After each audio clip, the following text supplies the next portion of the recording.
What's up guys, Ruppy here, and welcome to the start of the BBR Summer Scramble 2023. I apologize if I sound a bit out of it. I kind of just woke up, kind of recording this fast. Admittedly, kind of built the team a bit fast too. I apologize in advance if this does not go the way I hope it does. Long story short, I kind of had too many games. I scheduled them too close together, and I'm kind of paying the price for it now, because I kind of had to build this team real quick, because my battle is in a couple minutes. And this is after I played 2 games last night, one of which was a finals game for another league. Maybe that video will show up on this channel at some point. Sorry, like I said, I'm tired. My last game was like near midnight for me, and I was too exhausted after that to build this team last night. I tried, didn't work, so I had to wake up a bit early this morning to get this team prepped. Anyway, let's just go ahead and get right into it, shall we? So, the first game I am playing in the luxury pool for the BBR Summer Scramble 2023 is the Texas Toad Squirrels, coached by QSN. The team will be appearing off to the right. And I'm not gonna lie, I hate everything about this team. Ogerpon, which I believe QSN is able to use all Ogerpon forms. It's just not allowed to terrestrialize to kind of balance it out, if I recall correctly. Bloodmoon Ursaluna, Okidogi, Corviknight, Umbreon, Melodic, Hatterene, and Appleton. And Okidogi is his Terra Captain. Ugh. So, the first thing that stands out to me right away, Bloodmoon Ursaluna with Hat to set Trick Room. Hat is a mon I know extremely well. I have used it to great effect myself throughout Gen 8.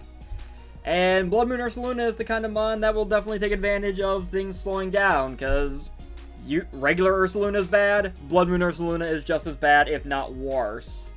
Okidogi is just stupidly powerful, has quite a bit of bulk to it. The poison fighting typing does kind of set it back a bit, because it's got a quad weakness to Psychic. But there is also the fact that it is his Terra Captain, so for all I know, it could easily get rid of that. And I won't know until before we start battling. Corviknight, Umbreon, Melodic, even Appleton, they are all tanky. That is going to get on my nerves. And Ogerpon, not being able to know which form could come is definitely a concern.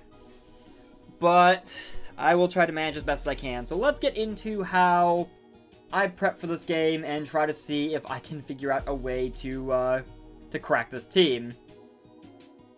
So, right off the bat, I didn't bring anything that could be seen as maybe a Scarfer. I know I'm playing Trick Room. I know he's probably going to try to get Trick Room up immediately. So, I am not going to put myself at a disadvantage on that front. The few faster mons he does have, which I think really only applies to Ogerpon, I can deal with accordingly. I am starting off with Rotom Mow. Leaf Storm, Volt Switch, Will-O-Wisp, Protect. The speed is just enough to outrun Okidogi, or maybe a potentially fast Melodic. If he wants to run like a fully offensive one, I doubt I'll see that, but definitely Okidogi for sure, because I'm not outrunning Ogerpon, I will tell you that much. At least not without Scarf. Leaf Storm is kind of standard Grass Stab. Volt Switch allows me to pivot around. Will-O-Wisp is to burn things, not necessarily to kind of hinder his physical attackers, though burning Ogerpon or Okidogi would be extremely nice. It also allows me to have some sort of passive chip on Bloodmoon Ursaluna, because it does not have Guts, but it's also not really a physical attacker, so it works to kind of chip it down. Leftovers get HP back. Protect is basically I have Protect on Rotom because of Bloodmoon Ursaluna and its Blood Moon attack, because since it cannot be used twice in a row, if I Protect on the Blood Moon, then I don't get hit by it, and I don't think Bloodmoon Ursaluna really has anything that threatens Rotom Mow outside of that, because Levitate means I'm immune to ground attacks, so it can't Earth Power me. With 48 Spadef EVs, I think I can take a Moonblast fairly nicely from this Ursaluna. So Bloodmoon's really the only thing I need to particularly worry about, I think. And Protect allows me to block that and be able to kind of 1v1 Ursaluna if it comes down to it. Next on the docket is Iron Valiant. I am bringing a Life Orb mix set. I contemplated Booster Energy, but I talked myself out of it for the same reason as I'm not running Scarf. I don't want to pop Booster Energy and then get caught in Trick Room and lose it, and have it be detrimental, or just switch out and lose it. Granted, I think the only thing I would really necessarily need it for is probably Ogerpon. So I think Valiant's fine on that anyway, because it kind of naturally outruns most, if not all, of this team anyway. Which is why I have 208 Speed EVs. 208 Speed EVs is more than enough to outrun everything I need to. That also allows me to put 48 Attack EVs in for a little extra oomph on Close Combat. Moonblast is my other stab. Close Combat is still enough to be able to take down Bloodmoon Ursaluna and severely threaten Umbreon. Moonblast as well.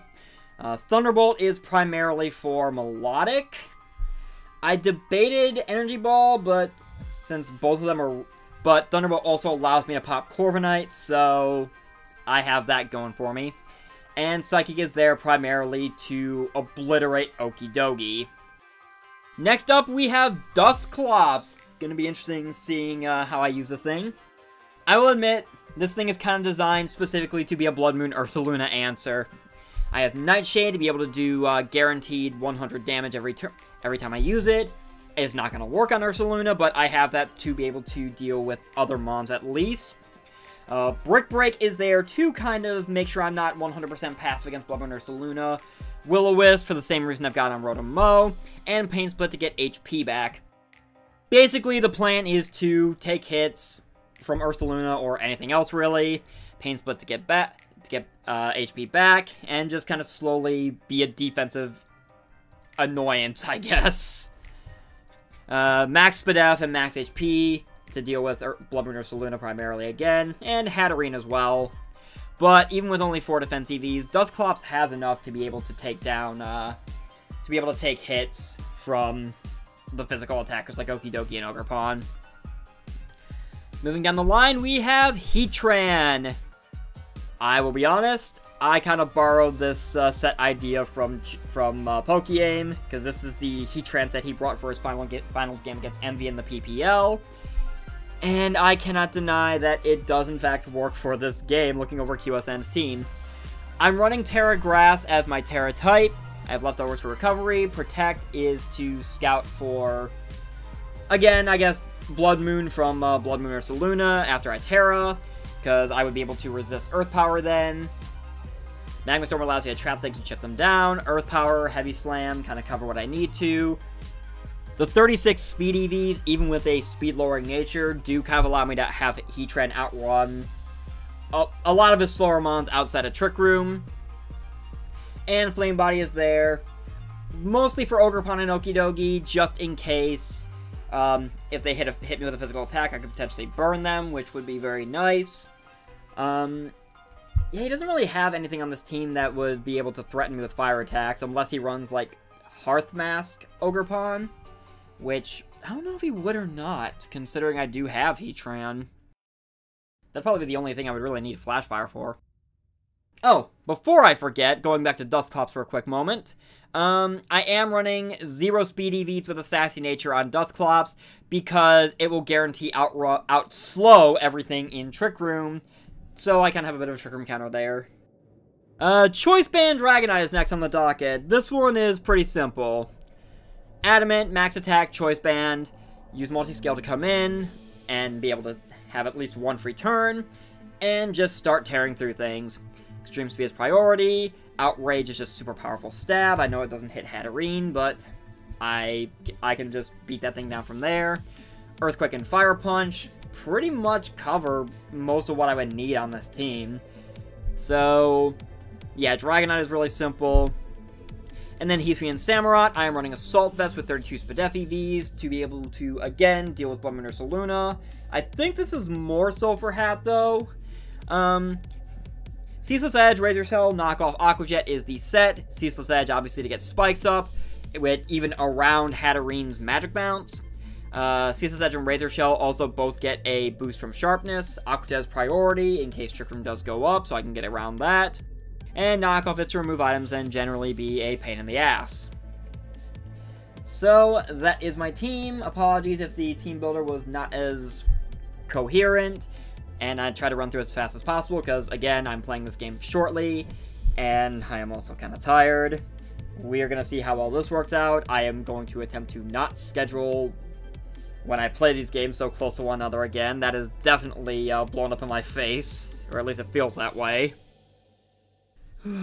But I'm going to take a moment to wake up. We're going to get into this battle, and we are going to see how well I speed prepped, I guess. Alright, it is battle time. Or, I guess, to be more accurate, it was battle time.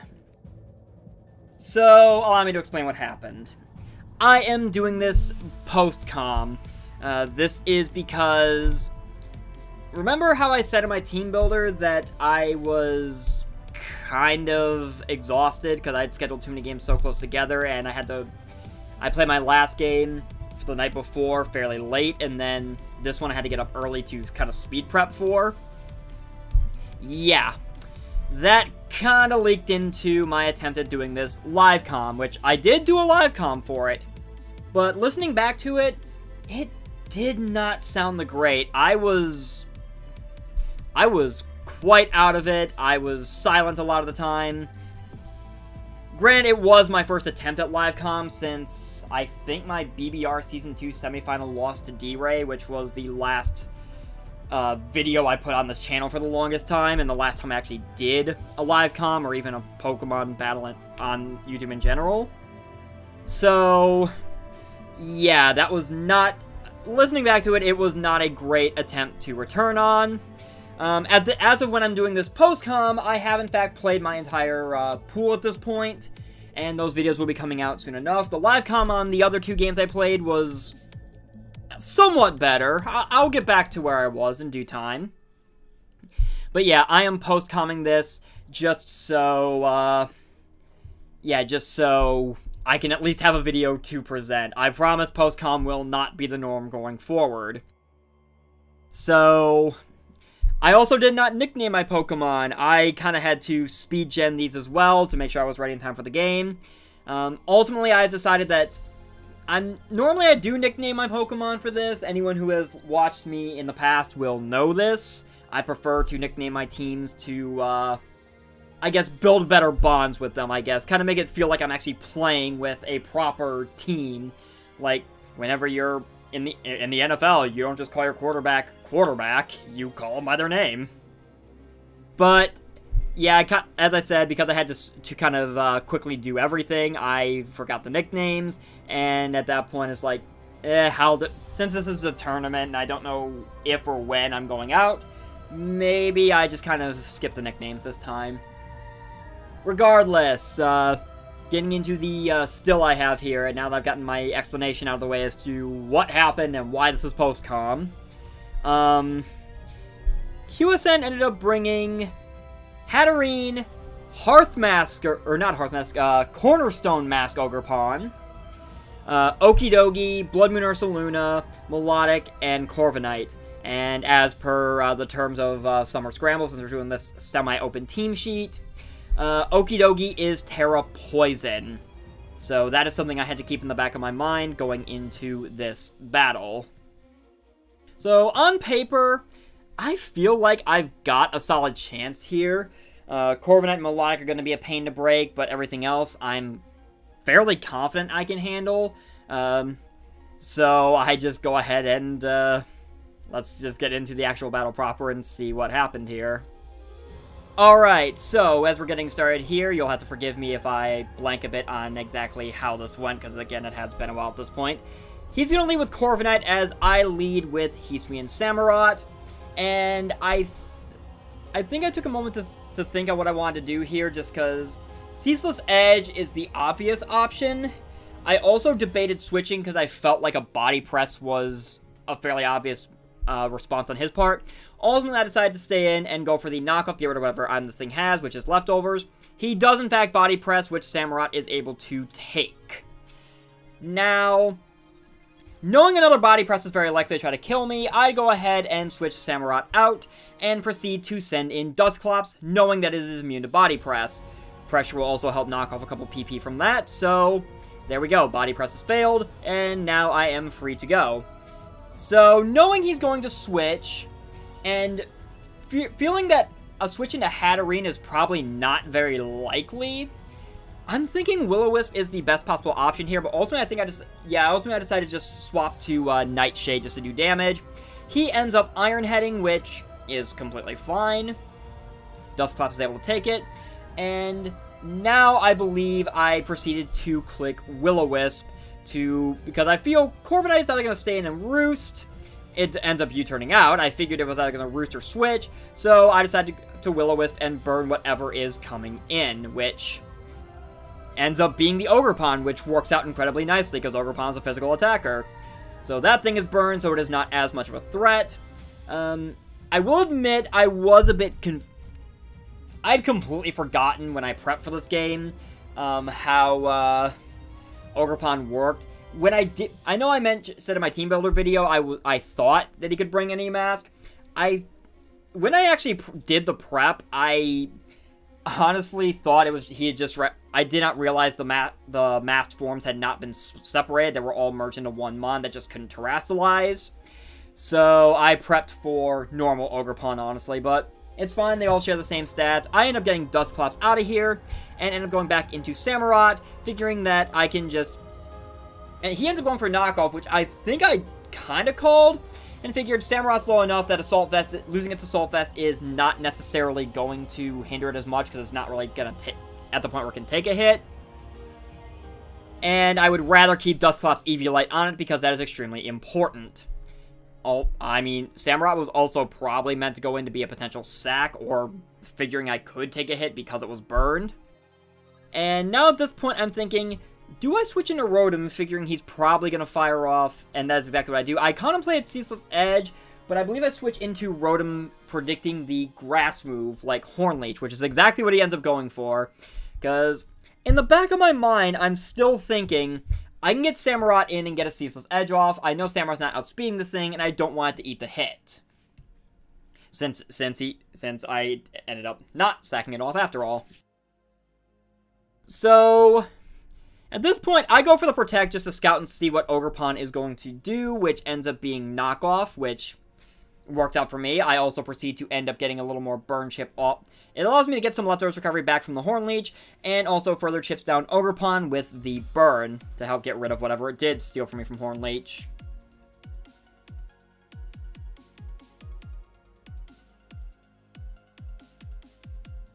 Now at this point, I was contemplating what to do, because I think I was heavily considering Volt Switching out and trying to figure out what I wanted to switch into, because I had a feeling Ogerpon was not staying in.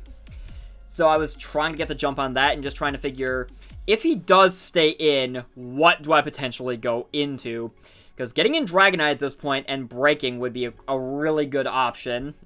He does end up staying and going for the knockoff, so Rotom has lost his Leftovers, which kind of sucks, because the things I brought to deal with Bloodmoon Ursaluna are kind of being weakened in their ability to do so now. So I think I kind of started panicking a little bit. I think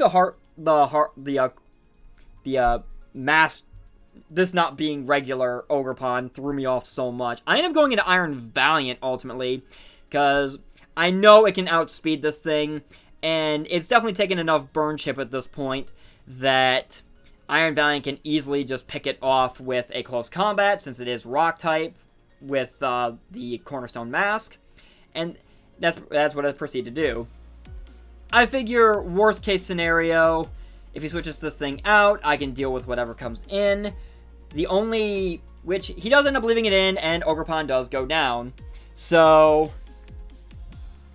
I'm feeling pretty good at this point, just because it is I am up 6-5, even though a lot of my mons that were meant to deal with his biggest threat, at least in my mind, are kind of weakened and don't really have the best chance of doing that as well as they could have.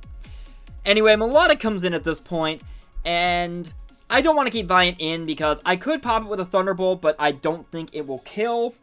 And Valiant has had its defenses lowered because of close combat, so I'm going to go ahead and get out of here, and I decided to go into Heatsui and Samurott because it is water type, it can resist a potential Scald.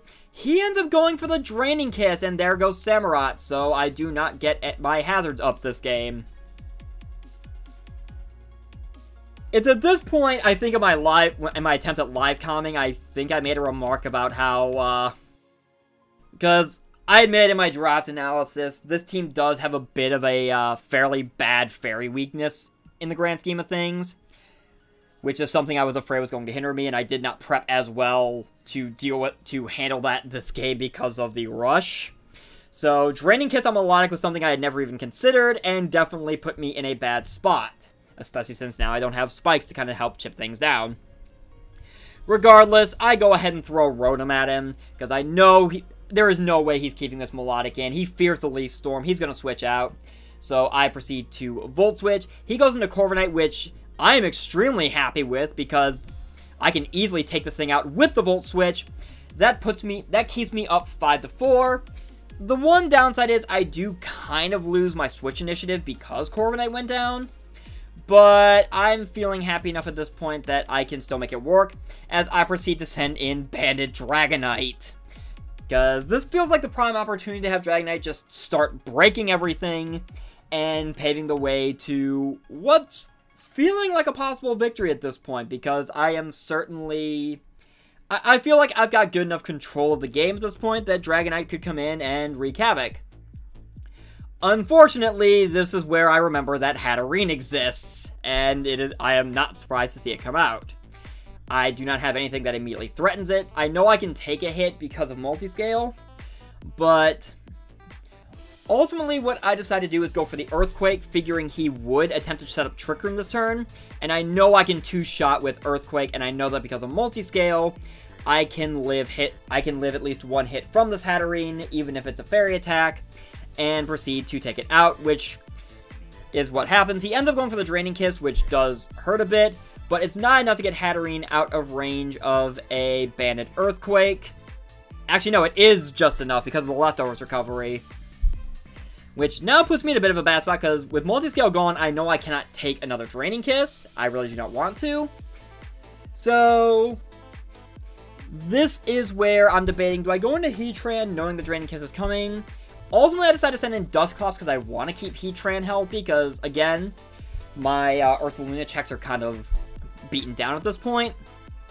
I know Dusclops can handle Hatterene, no problem, and I do outslow it in Trick Room, which kind of sets me up pretty nicely to be able to pick it off from here. Trick Room turns have been wasted as well, which is certainly beneficial to me. So I just proceed to go for the Nightshade. I'm fairly confident that even if it Draining Kisses again, I can just kill it with the Nightshade because it is, since we are playing at level 100 for BBR, which is the first time, this is actually the first game I've played with the level 100 rule set. Any other leagues I've done up to this point, before I got back into YouTube, we're using the normal rules level 50 rule set, so this was an interesting challenge to also prep for. Regardless, I do outslow it in Trick Room, I get off the Nightshade, and Hatterene is history, which is certainly appreciated. Unsurprisingly, this is where Ursaluna comes in. And this is also his last turn to Trick Room, which means I do outslow this thing, so I need to figure out how do I want to tackle this Ursaluna, because I know it's going to pop me with a big hit, and then put me in a spot where I am going to be in a bit of trouble. I proceed to end up just Will-O-Wisping just so I can start getting the chip off. The fact that the Trick Room turns turning out the way they did actually did kind of work against me, because I do take the Bloodmoon. It hurts quite a bit. And then Trick Room goes away, which now means that Dusclops has to eat another hit, and I am almost positive it is going to go down from this range. I do attempt to stay in Pain Split anyway, just in case, but nope, Bloodmoon Ursaluna is too strong for Eviolite Dusclops with only 66 HP, and just like that, we are, I mean, the good news is Trick Room is gone. So I do have that going for me, and it cannot be set back up because Hat is history. So at this point, it feels like a safe bet to be able to go into Rotom Mow and either obliterate this Ursaluna or scare it out, as I proceed to just click Leaf Storm, because why not? Except I missed the Leaf Storm and end up losing Rotom Mow to the incoming Bloodmoon. I honestly don't know if this Ursaluna had enough Spadef investment to be able to take that Leaf Storm. I think QSN told me after the game that it did have enough investment if I wasn't like Specs or Life Orb. I would have to go find that conversation again, but regardless, the Leaf Storm miss heavily sucks and does put me on the back foot a bit. Because now I have to go into Iron Valiant, and I need this Ursaluna gone now. So because of that, I end up going for the close combat, because again, Ursaluna has to go, and I know, especially with the burn chip, that a close combat will be enough to kill this thing. I believe he does end up switching Ursaluna out here. He definitely takes a moment to think about it, because, I mean, just in case he's able to get Ursaluna back in, it's still a huge threat. He does end up bringing in the Melodic, which, because it is burned from the Flame Orb, Marvel Scale is active, so close combat does a chunk, but not enough to be a severe hindrance to me. Or not enough to really make me feel comfortable, I guess. Because I think it's still just out of range of a Thunderbolt, assuming it does have quite a bit of special bulk. And now I'm in a bad spot. I don't want to send Dragonite in, and I don't want to keep Iron Valiant in because a Draining Kiss will definitely kill... It'll definitely kill Valiant. It will probably kill Dragonite. I'm debating potentially going into Dragonite anyway, just because. But I think ultimately, yeah, I do end up sending in the Heatran, just because on the predicted Draining Kiss, it feels like my safest bet. If he does Scald, Heatran does have the bulk to be able to take it. He does end up Scalding. Thankfully, Heatran cannot be burned, because Heatran, it is... I think that goes without saying. Anyway, Melodic is hovering around roughly half health. I don't have... Since I didn't put Terra Blast on this thing, I don't have anything that necessarily threatens it. So I kind of have to wear the Melodic down. And I end up doing that by going for Magma Storm, figuring I can trap this thing in here with me, I can chip it down. I do proceed to go ahead and Terra Grass too, just so I am... Honestly, in hindsight, I feel like this was a bit of a mistake. Yes, Scald hurts, but Heatran can take it. This does allow me to take it a little better, but it does leave me open for Draining Kiss for this thing to be able to heal up on top of the Recover that it just pulled. I do have it trapped in Magma Storm, though, which does help in chipping it down because of the passive damage it has to take every turn on top of the burn from its own Flame Orb. So it does wear Melodic down. It's not enough to really make me feel too comfortable. But he ends up going for Scald because Heatran can be burned now, and does in fact end up getting burned, which, if anything, I think that ultimately just neutralizes my Leftovers recovery, which kind of hurts. But in my mind at this point, I'm thinking, if I can get rid of this Melodic, then I think Iron Vine and Dragonite might be more than enough to be able to take this game at this point, because both would outspeed Bloodmoon Ursaluna. I'm confident that they both can outrun and take, or at the very least, Iron Vine can outrun and take down Okidogi. So I just proceed to keep clicking Earth Power at this point to try to wear down this Melodic between the Burn and the Magma Storm, and I mean, if Earth Power is able to get a special defense drop, that would also certainly help. I have this Melodic really close to dying, but since it is still up, I'm pretty sure a Recover is incoming. But I end up just staying and going for the Earth Power anyway, just to try to keep the pressure on. I guess maybe try to burn through those Recovers quite a bit. So, Earth Power hits. I get Leftovers Recovery back. We know the song and dance by now. It's been playing out for a tiny bit at this point. There's the Burn Chip. Burn Chip. Melodic is going to be caught in Magma Storm. Still up with more HP than it had, but it is definitely going to recover again. And yeah, this is the turn where I think I end up realizing, yeah, I don't know if this matchup is actually going to work out for me in the long run. So I think I actually consider switching to Dragonite at this point, because, and yeah, that's indeed what I do, because I'm calling the Recover, And I feel like if I can get in and lock myself into Outrage, I can easily obliterate this thing. He goes for the Draining Kiss, actually. He called the switch, which surprised me. But thankfully, Draining Kiss is not enough to really hurt Dragonite because this Melodic is more bulky than anything else. And Melodic does not have enough HP, so I know this Outrage is in fact going to shred it.